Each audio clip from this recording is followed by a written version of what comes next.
ഇന്ന് ഈ പ്ലാവിൻ്റെ അവിടെ വൃത്തിയാക്കിയിട്ട് ഒരു ചെടി നടാൻ പോവാണ് കേട്ടോ. നമ്മുടെ ഈ ഒരു സൈഡ് മാത്രം ചെടികളൊന്നും അധികം വെച്ചിട്ടില്ല. പ്ലാവുമേത്തെ ചക്കിടുമ്മില് എല്ലാം നശിച്ചു പോകുമല്ലോ എന്ന് വിചാരിച്ചിട്ടാണ് ഈ ഒരു സൈഡ് മാത്രം ചെടികളെ വയ്ക്കാത്തത്. ചക്കിടണവർക്കും ഒരു ബുദ്ധിമുട്ടാവുമല്ലോ എന്ന് കരുതിയിട്ടാണ് കേട്ടോ. അപ്പോൾ ഇവിടെ നമ്മൾ പുല്ല് വെച്ച് കൊടുക്കാൻ പോകണം, പേള് ഗ്രാസ്. കഴിഞ്ഞ ദിവസം പോൺസി ചേച്ചിയുടെ അവിടെ പോയപ്പോൾ പോൺസി ചേച്ചി കുറച്ച് പേള് ഗ്രാസ് തന്നിരുന്നു. അപ്പോൾ അത് ഇവിടെ വെച്ച് കൊടുക്കാമെന്ന് വെച്ച്.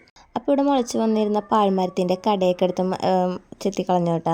പിന്നെ കുറേ കറിവേപ്പിലയുടെ ഇങ്ങനെ ഇലപ്പുകളൊക്കെ മുളച്ച് വന്നിരുന്നു. അതൊക്കെ മാറ്റി കഴിഞ്ഞിട്ട് ചിരലൊക്കെ അങ്ങോട്ട് നീക്കിയിട്ട് മണ്ണ് നല്ലപോലെ ഒന്ന് ഇളക്കി കൊത്തിയിട്ട് കൊടുത്തു കേട്ടോ.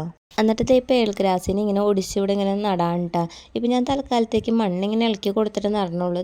അങ്ങനെ വളമൊന്നും ഇട്ട് കൊടുക്കണില്ല കേട്ടോ. പിന്നീട് അതൊന്ന് വലുതായി കഴിഞ്ഞിട്ട് നമ്മുടെ ജൈവ സ്ലറിയൊക്കെ ഉണ്ടല്ലോ, അതൊക്കെ ഒന്ന് ഒഴിച്ചു കൊടുക്കാമെന്ന് വെച്ചു.